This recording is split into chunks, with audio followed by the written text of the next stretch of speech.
Hi, I'm Kat, and today I have for you a true crime case, and I will also be doing my makeup at the same time. And I have to say, I haven't been in front of the camera for 1 month already. It seems like a very long time and I really missed it, so let's just get on with it. The word in Romanian for today is pădure. Pădure. Pădure. Pădure. Well done, guys! You just said woods. The Babes in the Wood murder case is one of the most haunting in Brighton, United Kingdom. The killings went unsolved for more than 3 decades until December 2018 when new evidence came to light. Nicola Fellows and Karen Hadaway were 9 years old when they disappeared in 1986. Their bodies were found in nearby Wild Park the following afternoon. The suspect was arrested 3 weeks after the discovery, but he escaped justice when he was acquitted at a murder trial in 1987. And I have to say that this case has so many twists and turns that I really do hope you have your coffee ready.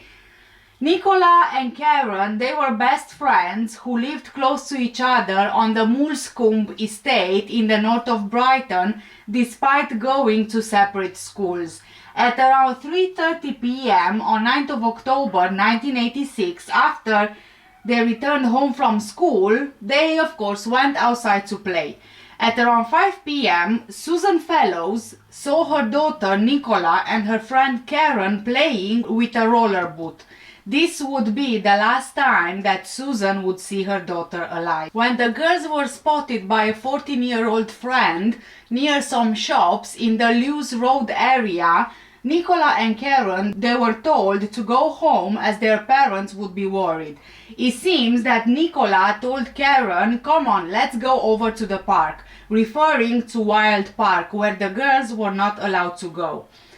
At around 6:30 p.m. they were seen near a police box on Lewes Road. This is where Russell Bishop was also seen wearing what appeared to be a light blue top. And you need to keep that in mind because the blue top will become very important later on. That same day, on 9th of October 1986, Russell had gone to Susan's house, Nicola's mother, to speak to a lodger who lived there. Susan told Russell to just go away, and she even called his teenage girlfriend a slag. Now, it's around bedtime, and Nicola and Karen, the 9-year-old girls, are nowhere to be seen. They haven't returned home, and their parents started panicking. Karen's mother, Michelle, makes a 999 call. Where were these children last seen? They were last seen over at the Colding shops at the bottom of Colding Line. I thought my little had gone up to her friend. And when she didn't come back about when it started getting dark, I phoned her friend, and her friend's mum said she hasn't been up there. And what time was it they were last seen? Pardon? What time were they last seen? At about 5:30. It's not like her to go, too far away unless she's going usually to a friend's house. And who am I speaking to now? Mrs. Hadaway. Hadaway, Hadaway, is that? Right, yeah. Who's the other mother, Mrs.? Mrs. Streeter. Mrs. Fellows. Right, and they're 2 9-year-old girls? 2 9-year-olds. Any idea what they were wearing? Yeah, my daughter was wearing a grey pleated skirt and a green Colding jumper with Colding School written on it. Yeah, what? A green sweater, you say? Green sweater. Right, and the other girl? Pink trainers, white socks. I haven't got the faintest idea. So what was Nicola wearing? A peachy brown sweatshirt and a check skirt. Red shoes, no socks. Sorry, peachy brown sweatshirt. And a brown striped skirt. Check skirt. Right. I'll get somebody to come and see you. If they return in the meantime, if you can let us know. And try and check around these various other people. Yeah, well, we've been walking around for hours. I've nearly collapsed. Yeah. Well, I'll get somebody to come up and see you. Okay, thanks. After the news of the girls' disappearance spread, hundreds of residents joined the police in their efforts to locate the girls. A search party of around 200 police and neighbors was organized. A helicopter was brought in to help search Wild Park, the same park that Nicola told Karen they should go to. However, as we know, they were not allowed. Russell Bishop joined the search, claiming that his terrier Misty was a highly trained tracker dog and insured for £17,000. The bodies of 9-year-old Nicola and 9-year-old Karen were found in Wild Park by searchers Kevin Rowland and his friend Matthew Merchant on the afternoon of 10th of October 1986, the following day of the girls' disappearance. And I believe that Matthew and Kevin, the searchers who found the bodies, they were 18 years old at the time. The girls were found hidden in a makeshift den in the park. An autopsy revealed that the girls were both strangled and sexually assaulted. Like I said, one member of that search party was 20-year-old Russell Bishop, who was a local roofer and he was also a petty thief. Despite living in the nearby Hollingdon area of Brighton, Russell was well known in Moulscombe and he had links to the families of Nicola and Karen. He played football and cricket with Nicola's father, Barry Fellows, and Russell's friend, Dougie Judd, was lodging with the Fellows family at the time. He had even visited Nicola Fellows' house the day that the girls went missing, hoping to speak to the lodger, his friend, but he was told to go away. Russell Bishop grew in a family with his parents and his 4 brothers. His mother Sylvia, an internationally renowned dog trainer, was described later on in court as domineering. After educational problems and dyslexia, Russell was sent away at the age of 15 to a special needs school, St. Mary's Horam in Maynards Green, East Sussex. He ran away and he hitchhiked home to Brighton. Russell was fined £200 for burglary in 1984. He also stole car radios and hot-wired vehicles. He also claimed to have been wrongly arrested on suspicion of involvement in the Brighton bombing. Former friend Jeff Caswell, who used to go fishing with Russell, described Russell as a habitual liar. He said that Russell was a typical lad around town that time. He'd grown a mustache and he had a car that he would race everywhere, and he was always telling lies, trying to big himself up. Jeff also said, quote, he was only around 5 feet 5 inches tall and weighed around 8 stone, and I think he suffered from little man syndrome. He was always telling porkies about this and that. He was also a thief. He'd break into cars and he'd steal stuff. He had been a roofer but was going nowhere really. End of quote. Russell's sexual interest in young girls was not unheard of. In fact, both Nicola and Karen were told by their parents to stay away from him. But Russell would get them to run errands for him and for his pregnant partner, Jenny Johnson. Even though Russell lived with Jenny and their son, he was known to have a number of girlfriends. At the time of the girls' murders, he was having an affair with a 16-year-old girl who lived just around the corner from Nicola and Karen. But Russell's close ties with the search for the girls proved to be his downfall. When the bodies of the girls were found, he was close by and he even ran towards the scene with a police constable, but the constable recalled that Russell didn't get close enough to touch the girls or to even see them properly. Also, his story was just full of inconsistencies. He told detectives that on the evening in question, he went to Moulscombe because he wanted to steal a car from the nearby University of Sussex campus. He also claimed he went to a newsagent to buy a newspaper, but he then realized that he didn't have any money. He also told detectives that he planned to see his teenage girlfriend that evening, but he didn't turn up because he bought some cannabis and he went home instead. He also changed his story to fit the evidence, claiming that he checked the girls' necks for a pulse after finding them dead to explain any potential exchange of trace evidence. He had also been spotted near the same police box in Lewes Road where the girls were seen, wearing what appeared to be a light blue top. The top would have a great significance in this case. And because of all these inconsistencies, after questioning and after all of the contradictory statements and alibis, Russell was arrested on suspicion of murder on 31st of October. He was charged with the murders of Nicola and Karen on 3rd of December 1986, and he was remanded in custody. Russell first became the center of media attention in October 1986 when he was arrested on suspicion of the murders. And I'm gonna try something different today.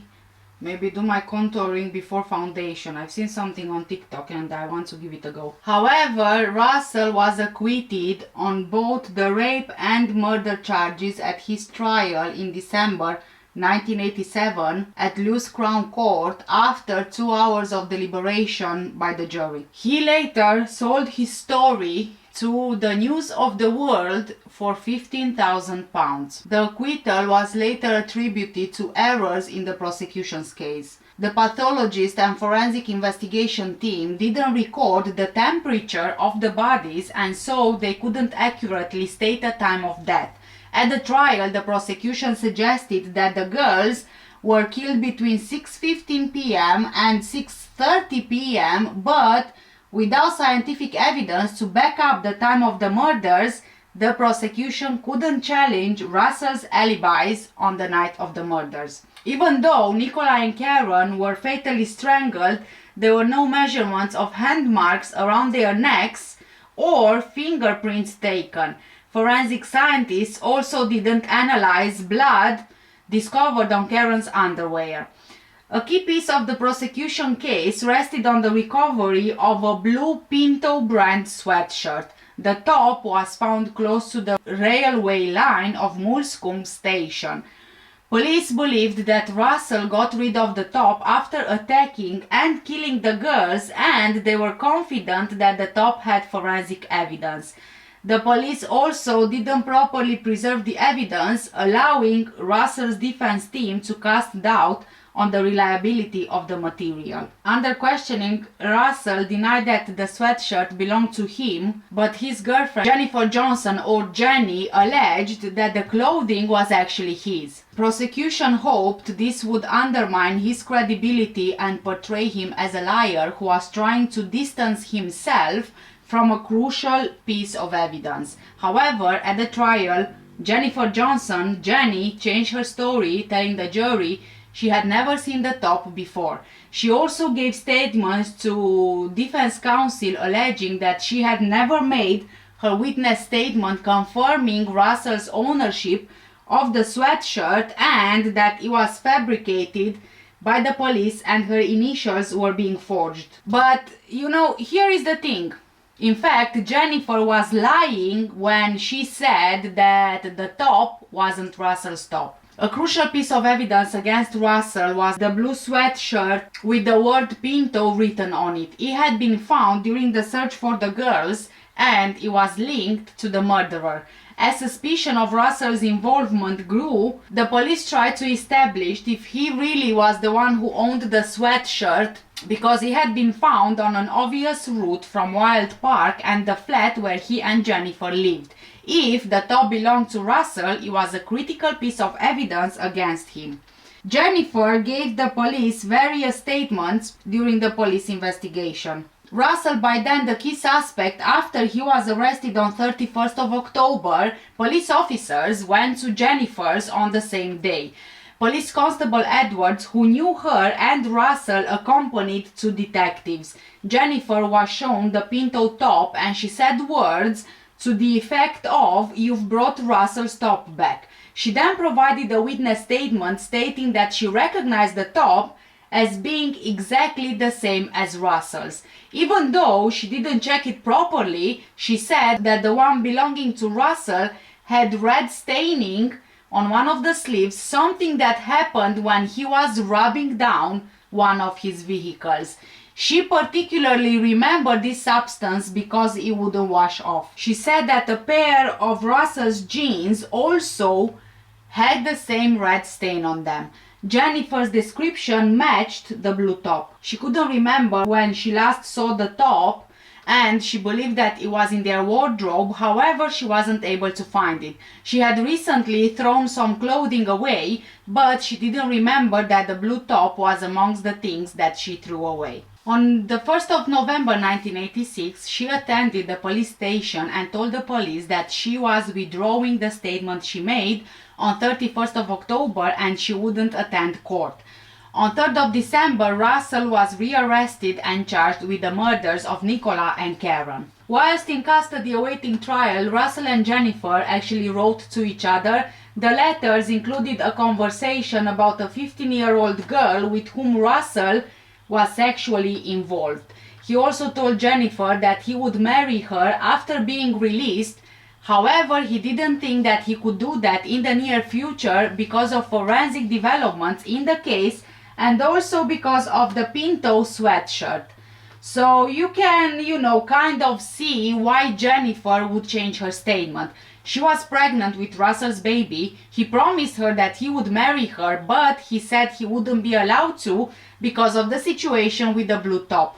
On 2nd of January 1987, Jennifer gave a signed statement to Russell's solicitors stating that Russell's behavior was normal on 9th of October 1986, the day of Nicola's and Karen's disappearance. Jennifer also said that the police didn't show her any of her written statements and she had never seen the contents of them, that the police kept calling at her house and took numerous items of Russell's clothing. She also said in the statement with absolute certainty that she had never seen Russell wear a Pinto sweatshirt, and if he would have owned one, she would have seen him wearing it. Jennifer wrote a further statement on 13th of October 1987, again denying that she had seen Russell wear the Pinto sweatshirt. So Russell stood trial in November 1987. The prosecution indicated that they intended to rely on Jennifer as a prosecution witness. Then the defense served the prosecution with Jennifer's withdrawal statement on 13th of October 1987. She gave evidence on 20th and 23rd of November 1987. She was treated as a hostile witness. She testified that she didn't recognize the Pinto sweatshirt when it was shown to her by the police. She said it didn't belong to Russell, claiming that she had said this to the police. She also said she only signed for a pair of trousers and didn't make a statement about any other item, and even though her signature was on the statement from her first statement from 31st of October 1986, she said that she simply signed where indicated and didn't write the statement relied on by the prosecution, and that she signed the statement because of the poor way the police officers treated her, assuming that she was guilty. She also alleged that her initials on parts of the statement had been forged. The judge, Justice Shimon, directed the jury that unless they were sure first that the girls were dead by 6:30 p.m., they should acquit. The prosecution believed that the girls were killed between 5:15 p.m. and 6:30 p.m. However, witnesses stated that they saw the girls alive at 6:30 p.m. and Russell leaving Wild Park at 6:30 p.m. So, Russell Bishop was acquitted of the murders of 9-year-old Nicola and Karen. On 4th of February 1990, another attack happened. This was very similar to the murders of Nicola and Karen. Rachel Watts, a 7-year-old girl, left her home, was grabbed, bundled into a boot of a car and taken to the Devil's Dyke area of Brighton, another wooded area which was a National Trust spot on the South Downs in the White Hawk area. The girl was stripped, sexually assaulted and strangled. She was left for dead by the attacker in wooded undergrowth, but luckily she regained consciousness and she survived. She managed to make it to the roadside where she was spotted by her rescuers. She provided vital evidence that identified, guess who? Russell Bishop and his car. Russell stood trial for this, and on 13th of December 1990 he was convicted of attempted murder, kidnapping and indecent assault, and he was sentenced to life imprisonment with a recommended minimum term of 14 years before being eligible for release. He had been turned down twice by the parole board. In 1991, criminologists Christopher Berry D. and Robin Odell suggested a link in their book A Question of Evidence between the unsolved Babes in the Wood case and the 1978 murder of Margaret Frame in Brighton. Margaret, a 34-year-old woman described as a young and vivacious mother, was raped and murdered in Stanmore Park, less than half a mile from Wild Park.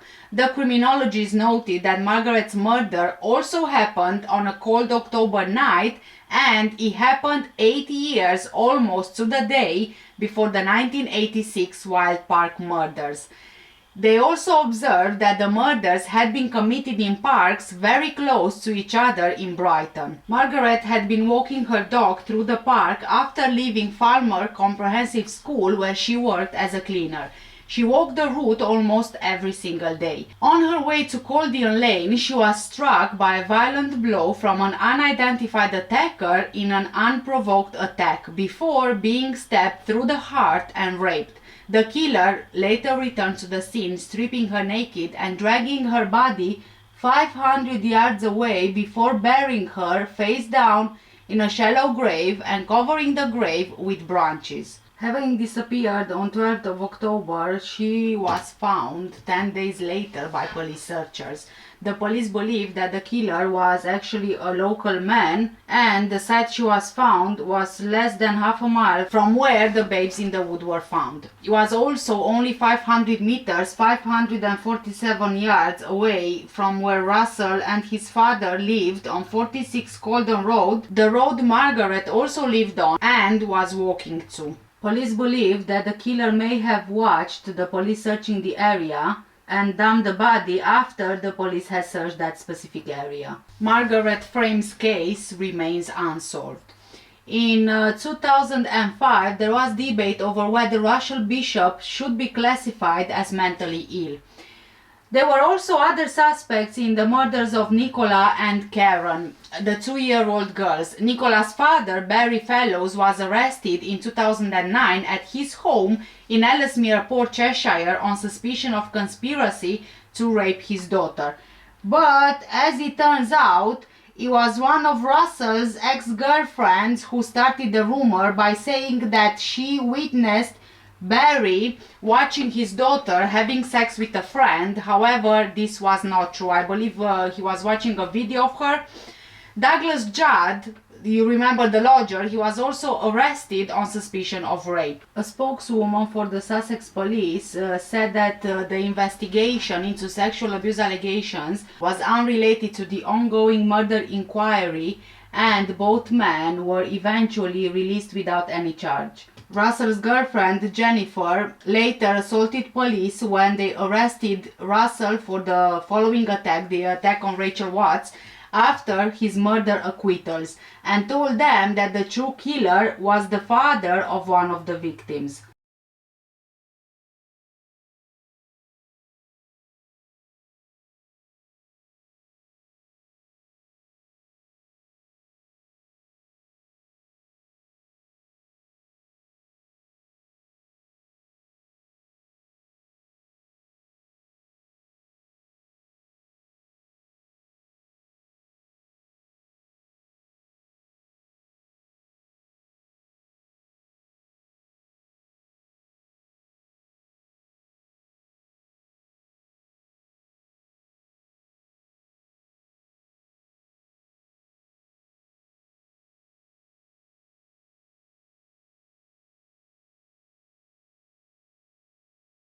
You arrested the wrong person, why do you admit it? You arrested the wrong man.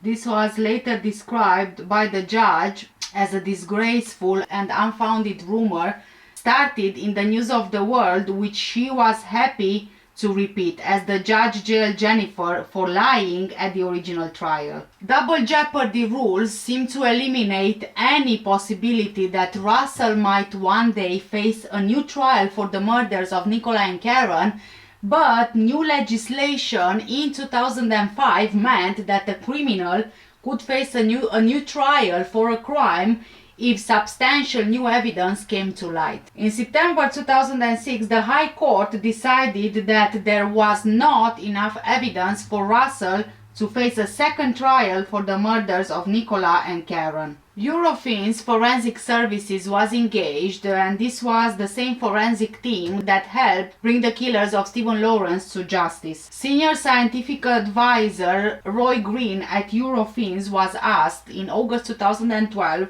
to re-examine the evidence, and he recovered a 1,000,000,000 DNA match linking Russell Bishop to the discarded sweatshirt, the light blue top. A taping from Karen's left forearm was also found to contain Russell's DNA. On 10th of May 2016, however, a man who was initially not named for legal reasons was arrested. In May 2016, Russell was removed from his cell at Falkland Prison in County Durham and taken to the local police station, where he was arrested for the murders of Karen Hadaway and Nicola Fellows. I'm Detective Constable Smith from Sussex and Surrey Major Crime Team, and I have a warrant for your arrest. The warrant has been obtained under the provisions of Section 87 of the Criminal Justice Act 2003 and is signed by a district judge. I'm arresting you on the suspicion of the murders of Nicola Fellows and Karen Hadaway on or around Thursday, 9th of October 1986. The grounds for arresting you are that there is fresh evidence linking you to the murders of both Nicola Fellows and Karen Hadaway, and it is necessary to interview you and take forensic samples from you. I've got to caution you because I've arrested you, and that caution is you do not have to say anything, but it may harm your defence if you do not mention when questioned something which you later learn in court. Anything you do say may be given in evidence. Do you understand me, Russell? Yeah, no reply.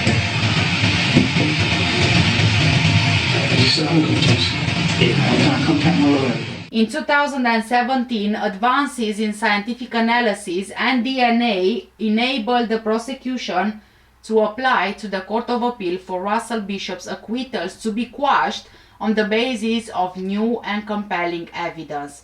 In December 2017, the Court of Appeal ordered the quashing and called for a second jury trial for Russell. On 2nd of February 2018, the Press Association reported that Russell Bishop was to stand trial at the Old Bailey, accused of the murder of the two girls killed in Brighton in 1986, Nicola and Karen. The trial was scheduled for 15th of October 2018. As I said, I'm putting the technical side of this to one side, okay? And you've told us that refer back to what was said before, okay? But we're asking you now, that's not clear to us, okay? Right now, where your position stands on touching Karen's forearm. I didn't touch no one, so I was innocent, and as I said, I've got no claim to make. But that's what I'm asking you. You've said you didn't touch her. Well, you've got my answer, so right. Down and then move on, please. No, that's fine. I just want to be clear. You're saying you didn't touch Karen Hadaway. Yes. I've got no comment to make. Right. Everything what's been said's been said. I've got nothing else to add. Please, just answer questions, let me answer it, whether it's no comment, whatever, and move on. I'm not going to sit here like I did 13 years ago and go over and over and over round in circles. Not happening. Please, crack on with your questions. Russell Bishop was charged and he pled not guilty. On 10th of December 2018, he was found guilty of murder. Just get finished, please, because I'll need to get back to the prison. After confronting Bishop with the new sweatshirt evidence, officers wanted to know why his DNA was discovered on Karen's skin. I want to know, is there any reason why you would have touched her that night? As I said, I've got no comment to make. There's definitely a strategy of avoidance. He does not want to answer the question. Okay. But we're asking you now, that's not clear to us, okay? Right now, where your position stands on touching Karen's forearm. The only place we get close to him answering the question is I didn't touch no one, so I'm innocent. I didn't touch no one, so I'm innocent, and as I said, I've got no comment to make. But he wasn't asked about anyone, he was asked about Karen, and that's the area he doesn't want to go into. As I said, I've got no comment to make. But that's what I'm asking you. You've said you didn't touch her. So the interviewer is like a dog with a bone. He won't let him off the hook. So he's back in again. Well, you've got my answer, so write down and then move on, please. In other words, let's get off this. But when he says you've got me answer, we've also got a little head shake no. Well, you've got my answer, so write down and then move on, please. And so that's a contradiction. When we say something affirmative, you've got my answer. But we do a head shake no, that doesn't fit. It's inconsistent. And the biggest giveaway is that single-sided shoulder shrug, which leaks the idea that he has no confidence, no connection into the affirmative statement he's making. I've got no myself other than that.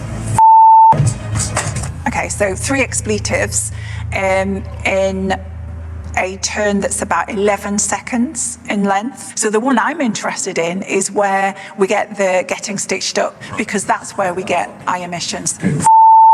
When we talk about eye emission, we're talking about someone not using I where we might expect it to be used. So in this case, he could say, I am getting effing stitched up. He doesn't do that. He says getting effing stitched up, in which case he's just removed himself from this.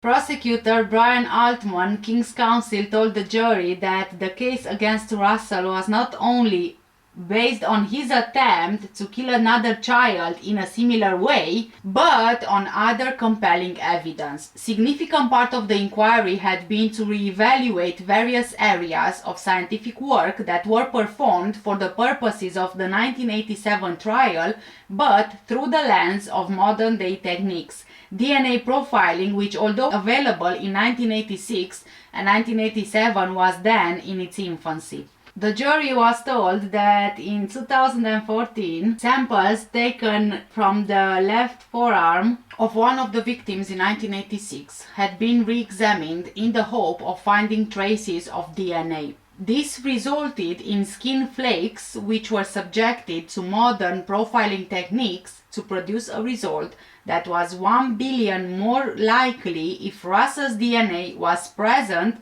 than if he was absent. Russell suggested that Karen's father Barry was to blame, telling the jury that the police spent 32 years building a case against the wrong man.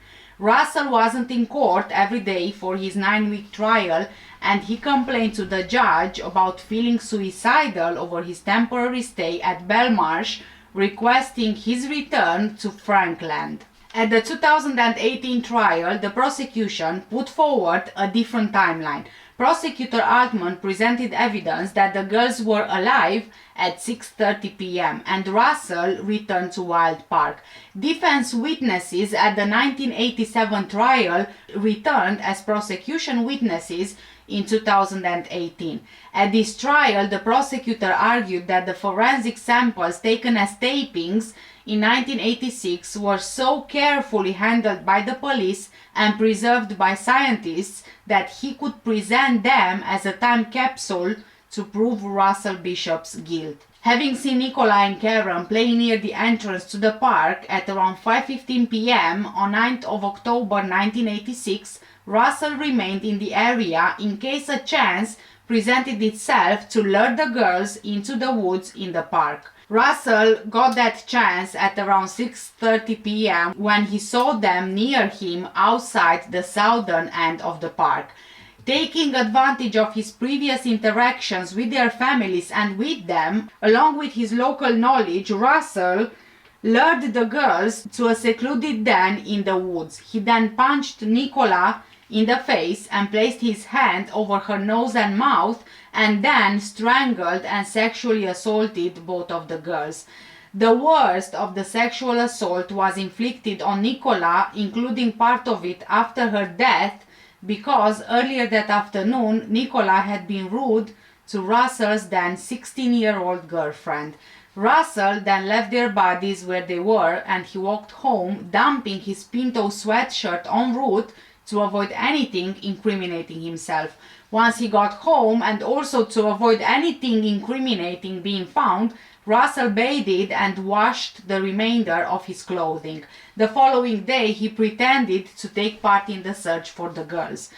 After the discovery of the bodies, he pretended that he had checked their pulses so that he would have an excuse if anything linked to him was found on the girls. On sentencing, Russell Bishop, Justice Sweeney said, quote, "I am fortified in a number of those conclusions by the similarities between the murders of Nicola and Karen and the offenses that you committed against X, aged 7, in 1990, which clearly show you to be a violent pedophile who carried out another sexual attack on a prepubescent girl for the pleasure of doing so. You have been serving a sentence of life imprisonment for that offense since your conviction for it later that year. During this trial, you again falsely pretended that you were innocent and made the allegation, which you were able in law to do, that Nicola's father, Barry Fellows, could have been the murderer instead. That will not add a day to your sentence, but it underlines that you have no remorse whatsoever for what you did.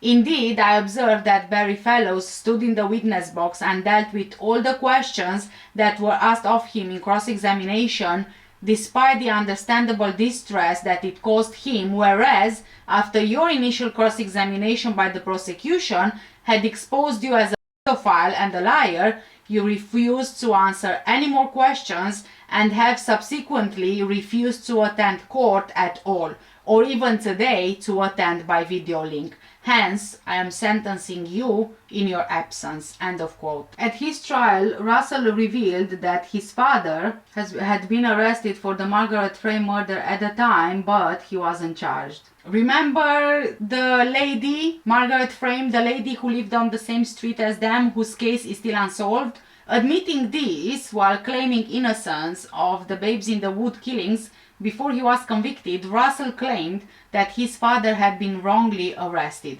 He also said that his father told him not to get involved in the search for Nicola Fellows and Karen Hadaway in 1986. Bishop knocked on my door, and the first words out of his mouth was, "I didn't top the girls." Sorry, he said that to you? I did not top the girls, which I thought... Isn't that a strange thing to say? Not, "How are you?" He said, "I've been arrested and I've been down there for ages." I said, "Well, I'm not talking to you anymore, I'm going to phone the police." As the net closes in, police make a vital discovery. Come back to haunt Russell Bishop decades later. On 10th of December 2018, after a 9-week trial, a jury of 7 men and 5 women returned a guilty verdict after 2.5 hours of deliberation. On 11th of December 2018, Russell Bishop received 2 life sentences with a minimum of 36 years in prison, 32 years after the murders of Nicola and Karen. Russell Bishop died from cancer on 20th of January 2022 at the age of 55. He had been rushed to hospital from HMP Frankland in County Durham after his condition deteriorated. In May 2021, Jennifer Johnson, Russell Bishop's girlfriend at the time of the murders, was found guilty of perjury and perverting the course of justice, having admitted that she lied about the sweatshirt in the original trial. She was remanded in custody to await sentencing. On 19th of May, Mr. Justice Fraser sentenced Jennifer to 6 years in prison, stating that her crimes were at the most serious end of the scale. She didn't attend the sentence hearing, having refused to do so. She is imprisoned in HMP Bronzefield, Britain's highest security prison for women. In 2019, Jennifer was interviewed by the police about the witness statements and evidence that she gave at Russell's trial in 1987. She accepted that the statement of 31st of October 1986, identifying the Pinto sweatshirt as Russell's, was truthful, and she admitted that she lied afterwards. In March 2020, she was charged with perverting the course of justice and perjury. Her defense was that she had been acting under duress. Jennifer had turned 21 years old in November 1986, and she worked as a cleaner. Russell Bishop was a few months younger. They were parents to a son who was born in February 1985 when Russell was in prison for burglary. Altogether, they had 3 children. There was evidence that the relationship between the two of them was volatile. Russell had assaulted Jennifer, including when she was pregnant. Russell's violent behavior seemed to escalate when he started the affair with a 15-year-old girl in October 1985. On 1st of June 1986, Jennifer told police officers that she was assaulted by Russell and she requested alternative housing. She had bruising to her face and neck.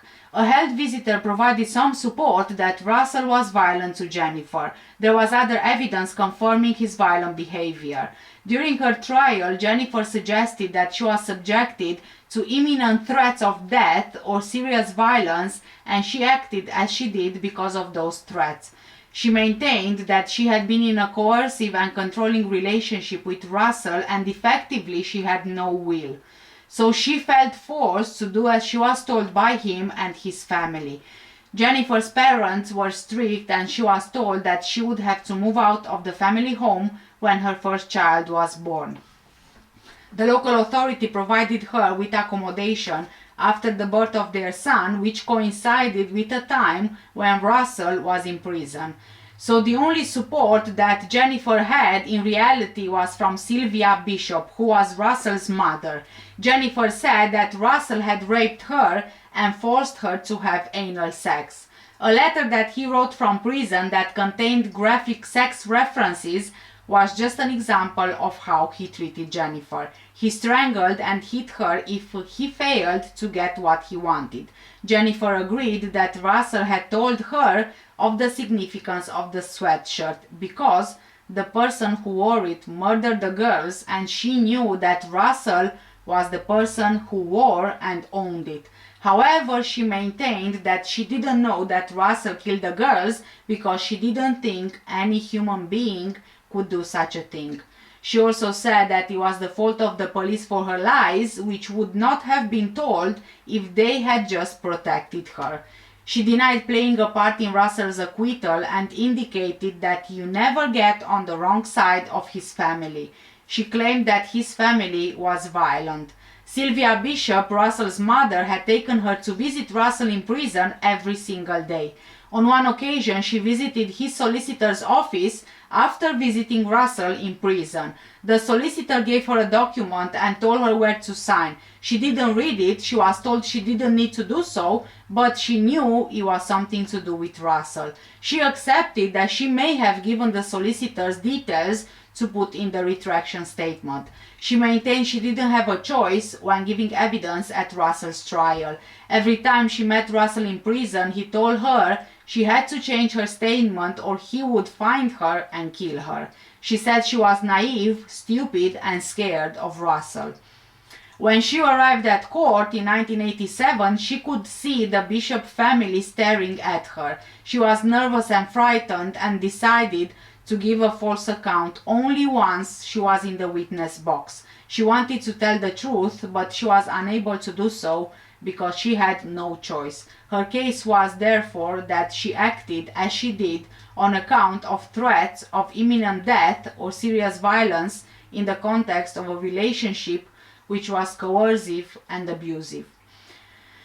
And I want to end this video with remembering the sweet innocent victims of these horrific murders. And you know, for one reason or another, this case very much reminds me of the Delphi murders, two best friends in life and death.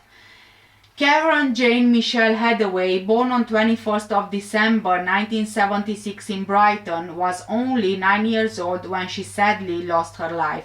She was a bright, bubbly girl with a whole future ahead of her. And even though she was afraid of the dark, she didn't stay away from an adventure, in her innocence, unaware of the danger lurking close by. She was sensible, but could be quite cheeky as well, according to her parents. Her father, Lee Hadaway, passed away without seeing his daughter's killer brought to justice. Nicola Elizabeth Christine Fellows, nicknamed Nikki, born on 22nd of February 1977 in Brighton, was a friendly, outgoing girl who wouldn't be afraid to speak her mind. She was Karen's best friend. The loss of Nicola destroyed her parents' relationship, her father Barry saying that her death tore them apart. Their son Jonathan, Nicola's older brother, was riddled with guilt that he wasn't able to look after her as a big brother should. He sadly passed away weeks before the second trial. Even though Nicola and Karen went to different schools, they lived on the same street and they were best friends. On that tragic day, the girls went to buy chips and then made their way to Wild Park, half a mile from their homes, where they played until dusk. They were both afraid of the dark, and Nicola's father banned her from playing in Wild Park, even saying that the boogeyman lived there, but the girls were looking for fun and an adventure. They were only 9 years old, curious and innocent, who just played in the park. Best friends forever. Thank you guys so much for staying with me throughout this video. Please let me know what do you think in the comment section down below. And it's also again another case where very surprisingly it only took 32 years for the killer to be brought to justice. Thank you so much for watching. Take care, stay safe, and I'll see you in the next one. Bye.